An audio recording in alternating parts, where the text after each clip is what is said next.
Sobat Framing Stefan yang terkasih, kursi Partai Golkar di DPRD Bangka Tengah memang berkurang.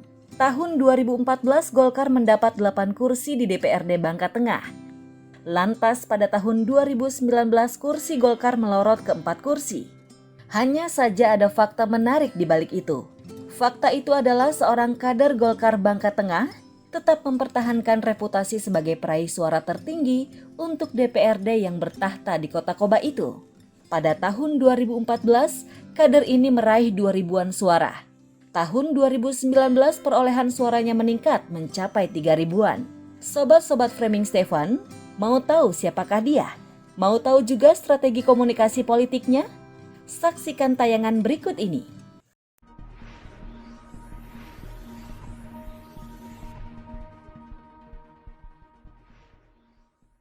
Menjadi politisi bukan persoalan mudah ya.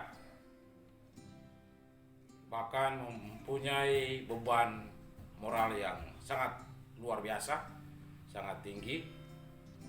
Tetapi hal itu tidak menjadi kesulitan ketika siapapun yang memilih menjadi politisi bisa membangun komunikasi yang persuasif, juga familiar, dan juga populis dengan rakyat. Dan di hadapan kita hadir seorang sosok yang juga adalah politisi terkenal di Kabupaten Bangka Tengah. Ia berasal dari fraksi Golkar dan saat ini kami ingin mencari tahu hal apa yang mendasarinya sehingga ia memilih menjadi politisi, meninggalkan zona nyaman dalam hidupnya sebagai seorang pengusaha. Bapak Tianus, mengapa memilih menjadi politisi? Baik, terima kasih Romo. Namun sebelumnya terima kasih Romo sudah hadir ke kepentingan saya di Desa Banteng, Kecamatan Pangkalan Baru, Kabupaten Bangka Tengah. Sebetulnya pertama saya tidak berambisi untuk menjadi seorang politisi. Namun pada tahun 2010 kemarin saya terpanggil untuk memperjuangkan pembangunan di masyarakat yang adil dan merata. Nah, sehingga saya mencalonkan diri melalui Partai Golkar dan dikader oleh Partai Golkar sendiri sebagai wakil ketua kecamatan di Kecamatan Aman. Waktu itu saya hadir mencalonkan diri melalui dapil Pangkalan Baru dan Namang, yaitu dapil 3 Kabupaten Bangka Tengah.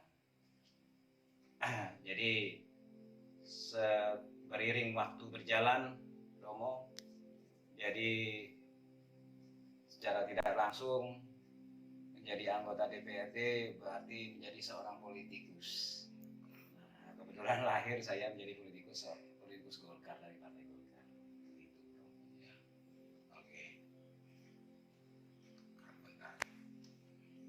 Pak Tianus yang sering dikenal oleh warga sebagai Pak Aduk ini kan kalau kita petakan secara kelompok primordial itu termasuk dari kalangan minoritas ya. Tetapi Pak Aduk berani itu maju sebagai apa ya dalam pemilu 2015 ya, 2015 2019. Kira-kira apa yang melatar belakangi atau apakah bentuk komunikasi politik tertentu yang sudah dibangun sehingga meyakinkan Pak Aduk untuk berani maju gitu? Baik, terima kasih Romo. Jadi saya punya prinsip sebelum saya menjadi anggota DPRD atau dikatakan sebagai politikus, saya menggeluti dunia wira swasta biarpun itu kecil-kecilan. Saya selalu memiliki prinsip orang bisa kok kita tidak bisa. Itu aja. Jadi Jadi mempermudah saya berpikir sehingga saya memegang prinsip itu. Nah, memang saya dilahirkan di Bangka Tengah. Saya sekolah mulai dari SD sampai akhir. Saya sekolah di Kabupaten Bangka Tengah dan di Provinsi Kepulauan Belitung. Memang saya dari kalangan minoritas. Saya dari keturunan Timur dan Chinese. Tetapi dalam pergaulan saya meyakini sekali saya tidak pernah membeda-bedakan baik suku, agama maupun ras di lingkungan Kabupaten Bangka Tengah, terkhususnya di wilayah Pangkalan Baru Namang. Nah, oleh karena itu saya harus meyakinkan diri, saya harus terjun ke dunia politik, yang mana itu pada tahun 2014 saya mencalonkan diri sebagai anggota DPRD dan syukur masyarakat dari seluruh kalangan secara merata memilih saya dengan angka 2.500 lebih suara. Itu adalah suara tertinggi di Kabupaten Bangka Tengah untuk periode pertama saya. Di tengah masyarakat bahwa Pak Aduk ini ternyata dekat tuh sama rakyat-rakyat kecil ya, seperti di desa apa dekat Kayu Besi sana ya. Dan juga sekitarnya yang masyarakatnya adalah nelayan, dan kalau dipetakan mereka ini termasuk masyarakat pinggiran gitu ya. Nah, apakah ada filosofi tertentu ketika Pak Aduk begitu dekat dengan masyarakat kecil, sering juga membantu mereka, lalu ya katakan BK dengan kebutuhan mereka itu, apakah ada filosofi tertentu dalam diri Pak Aduk ya? Ya, Romo, yang jelas begini. Saya belajar dari pengalaman besarnya Partai Golkar. Selama Golkar berjalan, yaitu Golkar selalu dekat dengan masyarakat, terkhususnya beberapa masyarakat nelayan dan petani. Nah, memang dari sebelumnya saya lebih mudah berkomunikasi dengan masyarakat yang di kalangan bawah karena kepolosan mereka dan keterbukaan mereka tentang hal-hal itu pembangunan pemerintahan daerah, mendorong perekonomian mereka. Nah, dari situ kita gampang mendapat aspirasi sehingga kita bisa memperjuangkan aspirasi mereka ke gedung DPRD Kabupaten Bangka Tengah dalam hal penganggaran kami.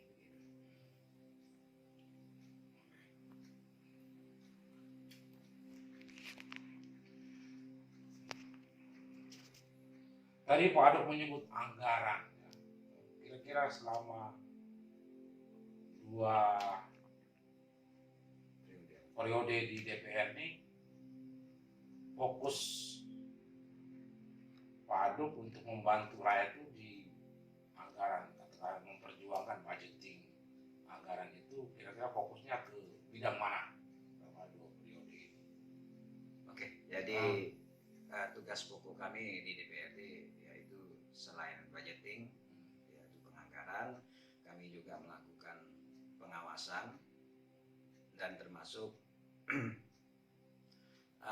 legislasi, membuat perda peraturan daerah tentang masyarakat Bangka Tengah dengan pemerintah daerah. Nah, kalau dalam hal penganggaran, memang fungsi penganggaran itu sangat dipentingkan oleh anggota DPRD karena yang mana penganggaran ini jujur saja itu termasuk pemerataan pembangunan dan keadilan. Karena sekarang saya menjalani anggota DPRD 1 periode, ini masuk periode yang kedua. Periode pertama saya di Ketua Komisi 3. Nah, periode kedua saya sebagai Wakil Ketua 1 DPRD Kabupaten Bangka Tengah dari fraksi Golkar. Nah, sebelum saya masuk sebagai anggota DPRD, saya melihat bahwa pembangunan di daerah titik-titik tertentu itu sangat-sangat memprihatinkan. Namun syukur sekarang banyak jalan yang dibangun, infrastruktur, banyak rumah-rumah layak huni dibangun oleh pemerintah. Nah, itu dampak dari penganggaran. Artinya kita mendorong anggaran itu untuk melakukan pembenahan dan pemerataan pembangunan per desa-desa, sehingga di setiap desa Kabupaten Bangka Tengah itu merata pembangunannya, biarpun hanya kecil. Jadi beberapa hal yang sudah dilakukan seperti pembangunan jalan, pembangunan saluran, termasuk beberapa pembangunan pembenahan sampai ke perkuburan. Ya, kita kembali lagi ke perjalanan politik Pak Aduk. Tahun 2014 ada pemilu ya, itu Pak Aduk sudah maju, dan 2019 memang tadi sudah disinggung, tetapi mungkin ini lagi didetailkan lagi antara 2015 dengan 2019 suara mana yang terbanyak, lalu kira-kira perjuangan apa di antara dua pemilu itu mana yang lebih sulit gitu.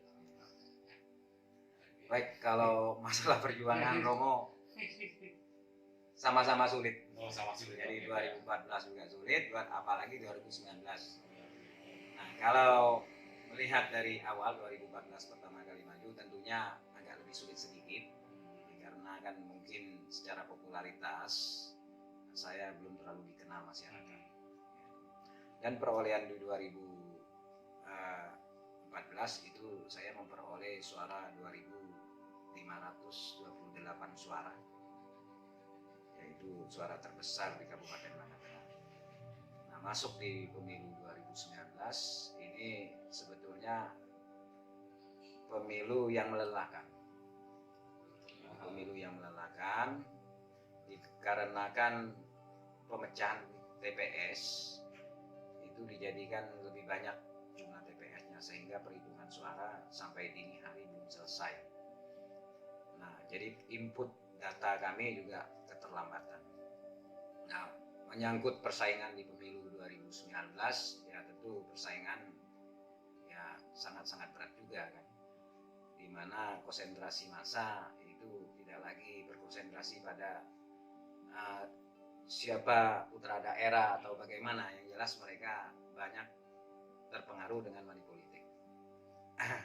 Nah, tapi kami berterima kasih juga ke masyarakat atas dukungan masyarakat, khususnya di Pangkalan Baru Namang, yang telah memberikan saya suara dengan jumlah 3.128 suara, yaitu angka terbesar juga Kabupaten Bangka Tengah yang saya raih di tahun 2019 kemarin.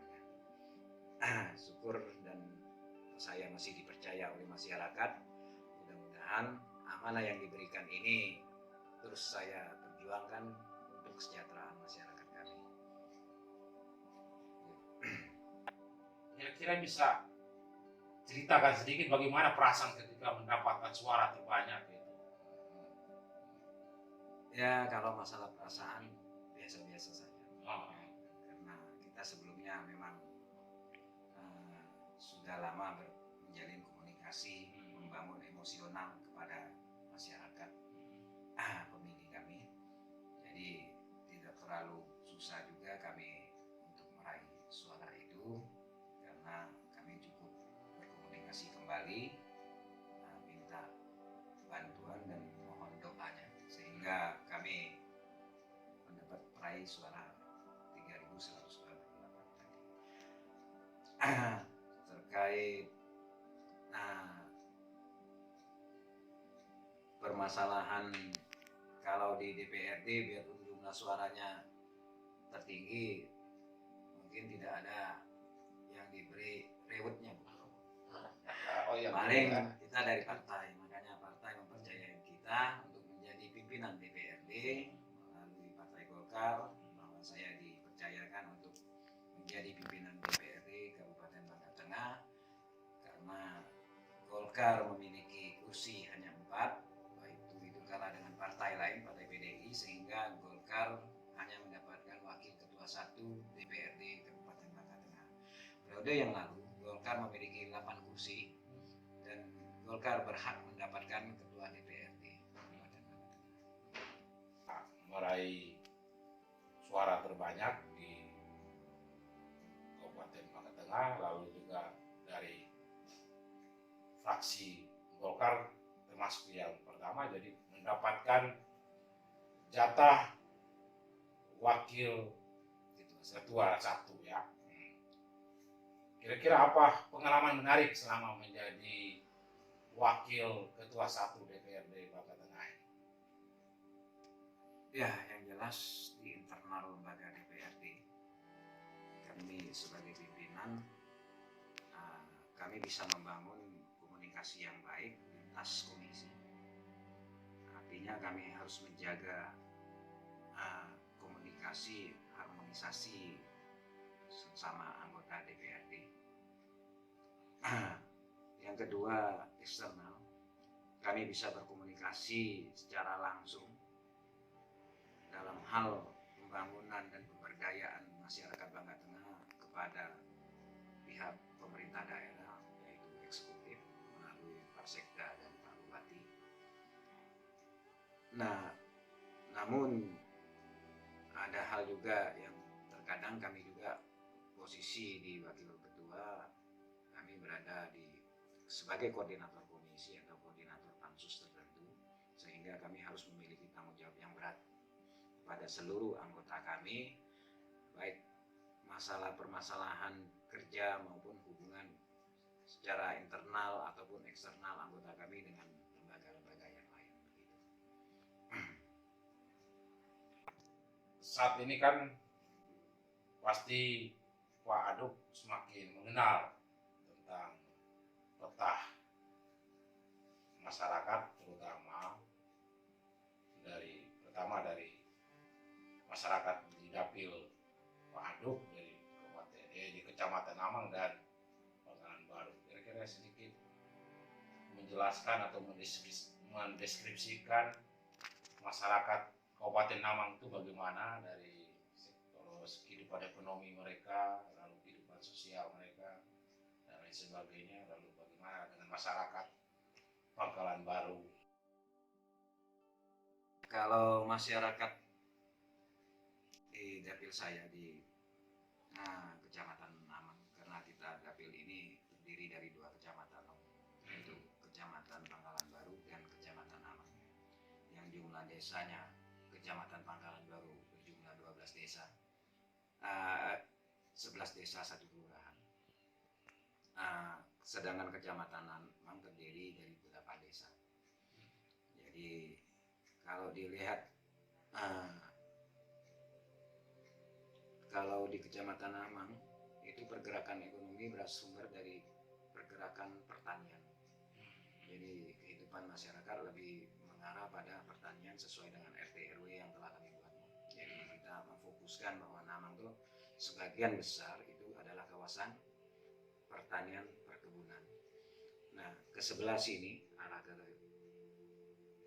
masuk arah ke Pangkalan Baru itu ada kawasan industri, tetapi Amang sebagian kecil terkena kawasan industri itu hanya di wilayah kayu besi. Sebelah sini Tanjung Gunung kawasan industri sebelah Pangkalan Baru. Nah, berkaitan dengan tingkat perekonomian mereka itu memang agak sedikit rendah dibandingkan dengan masyarakat di Pangkalan Baru. Namun kami juga terus berjuang bagaimana mendorong sektor perekonomian ini sebagai penopang ekonomi masyarakat setempat. Nah, pada umumnya mendorong ekonomi masyarakat Kabupaten Bangka Tengah. Tetapi di samping mereka pertanian, kami juga harus berharap kepada pemerintah daerah untuk segera ya minimal itu berobat secara gratis lah. Mereka mendapatkan kartu BPJS untuk berobat sekali yang dibiayai oleh APBD Kabupaten Bangka Tengah ataupun APBD provinsi, bahkan kita mendapatkan APBN dari ini, karena jujur aja masalah kesehatan ini adalah pelayanan dasar yang mereka harapkan. Mungkin setelah pendidikan mereka akan ke kesehatan. Oke, pendidikan sudah lumayan dari tingkat SD sampai SMP, kebanyakan masyarakat kita mampu. Namun untuk kesehatan, ya ini yang perlu kita jaga, yang sangat rentan terkena masyarakat kita. Karena banyak sekali masyarakat kita di beberapa titik desa itu belum memiliki BPJS. Karena ketidakmampuan mereka untuk membayar iuran BPJS, sehingga mereka enggan untuk masuk sebagai anggota BPJS. Nah, inilah yang harus kami perjuangkan, bahwa BPJS ini harus dibiayai oleh APBD atau kabupaten ataupun APBD provinsi, sehingga masyarakat tidak was-was lagi akan datangnya suatu musibah sakit begitu. Gitu. Nah, tentang sosial pergaulan dengan masyarakat, saya rasa sangat baik. Jadi saya menjumpai beberapa masyarakat dari segi berinteraksi dengan masyarakat sesama kita tidak membeda-bedakan. Mereka bergaul rata tanpa membeda-bedakan. Yang penting hari ini kita cari makan apa begitu. Besok pagi kita cari makan apa. Mereka tidak memikirkan bahwa antara perbedaan suku ataupun agama. Nah, untuk wilayah Pangkalan Baru, di Kecamatan Pangkalan Baru. Nah, Kecamatan Pangkalan Baru itu daerah yang berbatasan dengan ibu kota provinsi, yaitu Provinsi Bangka Belitung, yaitu Pangkal Pinang. Tentunya dampak dari perkembangan Pangkal Pinang ini sudah merembet ke wilayah Pangkalan Baru. Ini adalah daerah perbatasan antara kota dan Kabupaten Bangka Tengah. Tentunya perekonomian mereka ini masih tergantung pada perdagangan, baik itu industri kecil, menengah, tergantung ke situ. Kalau dari pertanian mungkin masih sekian persen, 25% begitu, tapi mungkin 60% mereka sudah mengarah ke masyarakat perkotaan. Nah, tentu dampak daripada perekonomian perkotaan ini itu bergantung juga pada pertanian tadi. Apabila income masyarakat pertanian sudah merosot, akan berdampak kepada masyarakat yang berada di pinggiran kota atau di perkotaan. Karena bagaimana itu berpengaruh daya beli masyarakat. Nah, tentunya kalau bertanya tingkat sosial antara masyarakat Mamang dan masyarakat Pangkalan Baru, saya rasa agak sedikit bergeseran.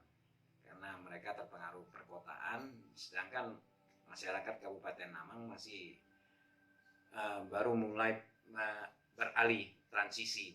Jadi antara pertanian ke Itu masyarakat Kamang dan juga masyarakat Pangkalan Baru, apalagi masyarakat narkoba dan lain sebagainya, itu kan saat ini kan sungguh-sungguh merasakan apa yang disebut dengan distancing sosial ya, atau social distancing, atau lalu hari-hari ini ada wacana dari pemerintah dengan new normal. Bagaimana pendapat Pak Aduk sebagai wakil rakyat, juga termasuk wakil ketua 1 di DPRD Bangka Tengah? Bagaimana pendapat Pak Aduk? Lalu apa harapan masyarakat Bangka Tengah untuk mengisi hidup dalam era yang disebut dengan new normal ini? Tentu mempunyai hubungan yang sedikit paralel dengan pemerintah, yang sedikit lebih intens. Sejauh mana selama ini Pak Aduk membangun komunikasi atau ini hubungan dengan pemerintah Bangka Tengah, eksekutif? ya, baik. Jadi antara legislatif yaitu DPRD dan eksekutif itu bupati dan seluruh perangkatnya adalah mitra kerja dalam pemerintahan. Jadi ya tidak ada kata-kata hubungan eksekutif dan legislatif itu berseberangan. Mungkin yang berseberangan itu hanya kurang diskusi antara dua lembaga ini. Yang jelas kami di Bangka Tengah sangat-sangat harmonis hubungan eksekutif dan saling mendukung satu sama lain, sehingga terciptalah suatu kebijakan yang mendorong suatu pembangunan dan kegiatan-kegiatan yang tujuannya untuk mensejahterakan masyarakat di Kabupaten Bangka Tengah. Nah, dalam hal ini kemarin bahwa pemerintah Bangka Tengah mendapat wajar tanpa pengecualian. Artinya kami mengapresiasi itu karena itu adalah hasil kerja antara eksekutif dan legislatif sehingga mendapat WTP di Kabupaten Bangka Tengah. Nah, kalau yang jelas komunikasi antara kami di eksekutif dan legislatif itu sangat-sangat baik sekali. Dan dalam hal arti juga mendorong program-program untuk kepentingan masyarakat itu sangat respon cepat kami. Apalagi kita menghadapi pandemi COVID-19 kemarin yang tentunya kita membutuhkan suatu anggaran yang bukan kecil, itu sangat besar sekali. Nah, kami sangat mendorong kepada masyarakat untuk segera melakukan refocusing anggaran, pergeseran anggaran untuk kepentingan penanggulangan COVID-19 ini. Baik, yang jelas kami menyambut baik tentang wacana pemerintah pusat untuk melakukan new normal pada seluruh lapisan masyarakat kita. Artinya kita kembali beraktivitas kembali. Begitu.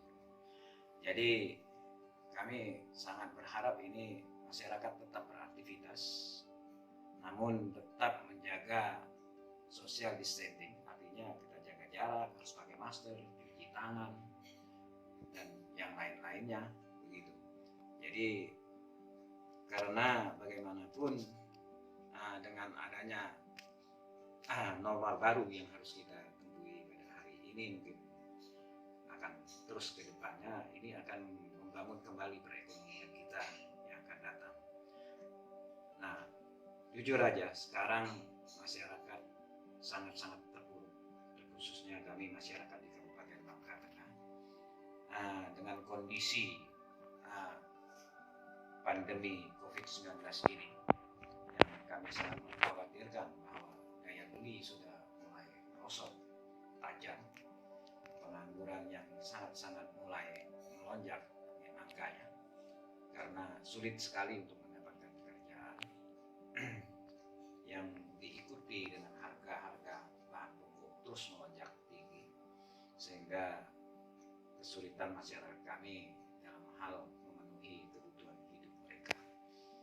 Nah, di sini dengan new normal ini kami berharap semua pergerakan perekonomian mulai dari IKM, UMKM kami, usaha mikro kami itu mulai bergerak berjalan, sehingga kita bisa mencari celah, ada lowongan pekerjaan bagi masyarakat itu mulai masuk biarpun penghasilan masih kecil. Nah, terkait new normal ini termasuk dalam rangka kita masih pandemi COVID-19 ini ke bidang pendidikan. Kami sebagai pimpinan DPRD di lembaga DPRD Kabupaten Bangka Tengah itu sangat berharap kepada siswa bahwa tentunya ini bukan libur, tetapi kita belajar di rumah melalui media daring. Manfaatkan ini sebetul-betulnya, semaksimal mungkin, dan kepada orang tua tolong bimbing anaknya. Kita jujur aja dari peringkat pendidikan kita sekarang di Kabupaten Bangka Belitung, kita urutan ke-6 dari 7 kabupaten kota. Jangan sampai alasan pandemi COVID-19 ini prestasi dari pendidikan kita itu merosot tajam sebagai juru kunci. Jelas saya sering ke lapangan, Romo, saya sering menjumpai anak-anak padahal itu masih dalam jam belajar online, tapi anak-anak itu banyak keluyuran. Nah, di sini artinya peran dari dinas pendidikan, peran dari kepala sekolah, peran dari para guru, peran termasuk orang tua dan masyarakat, tokoh masyarakat untuk memberi edukasi kepada masyarakat, kepada anak-anak didik kita yang bukan ini diliburkan, tetapi belajar di rumah.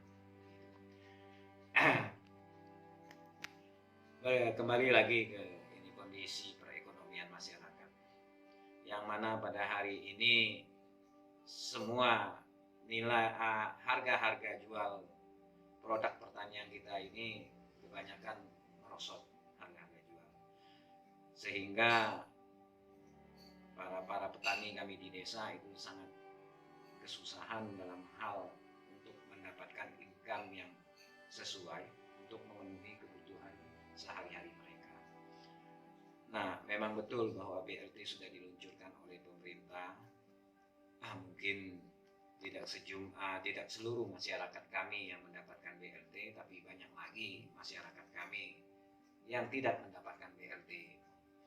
Tetapi apakah BLT dengan jumlah 600.000 itu bisa menyelesaikan seterusnya? Padahal ini BLT hanya 3 bulan, tetapi yang kami pikirkan ke depannya, bagaimana setelah 3 bulan berakhirnya bantuan BLT, apakah masyarakat kami sudah bisa berdiri sendiri dengan perekonomian mereka yang cukup mapan.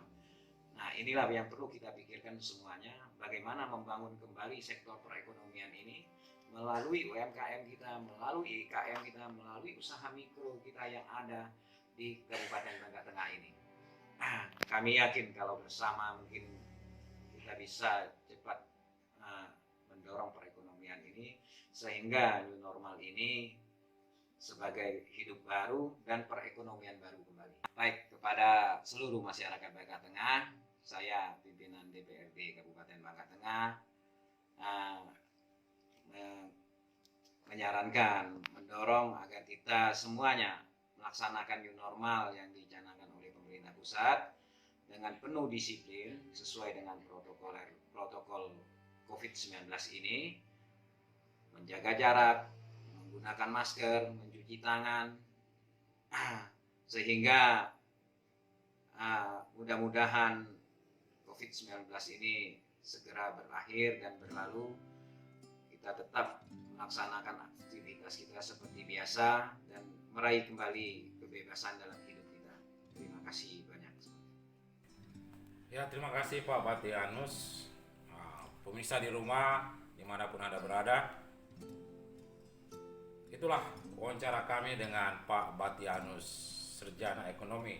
Dia adalah Wakil Ketua 1 DPRD Bangka Tengah. Sudah banyak hal yang kami perbincangkan seputar kiprahnya dalam dunia politik, lalu bagaimana pendekatannya dengan masyarakat kecil, dan bagaimana komunikasinya dengan masyarakat manapun dari lapisan manapun dan juga termasuk dengan pemerintah daerah Bangka Tengah, lalu bagaimana ide dan juga gagasannya untuk membangun Bangka Tengah. Semuanya sudah kami perbincangkan dalam liputan Framing Stefan ini. Semoga liputan ini menjadi inspirasi bagi siapapun dimanapun Anda berada untuk tetap bersemangat, tetap memiliki semangat untuk menghidupi kehidupan kita di berbagai dimensi, baik dalam pendidikan, ekonomi, dan politik, sosial, dan lain sebagainya, dengan kekuatan, kebenaran, dan keadilan. Itulah liputan kami. Sosok yang satu ini memang selama ini tidak tersohor media sosial. Tetapi lewat bincang-bincang ini, Framing Stefan menemukan bahwa Batianus bukanlah tokoh yang mencari panggung. Ia juga mengisyaratkan bahwa ia tidak bernafsu mempertebal dompet lewat politik. Ia hadir tulus untuk rakyat. Ia sangat mengenal rakyat. Ia fokus berjuang untuk kelompok marginal, nelayan, petani, dan para pedagang kecil. Ia hadir dengan hati, bukan dengan agenda tersembunyi. Ia melepaskan zona nyamannya sebagai pengusaha. Ia hadir untuk membawa aspirasi rakyat yang terlupakan. Terima kasih Sobat Framing Stefan sudah menonton tayangan ini. Jangan lupa subscribe, like, komen, dan share channel ini. Salam harmoni.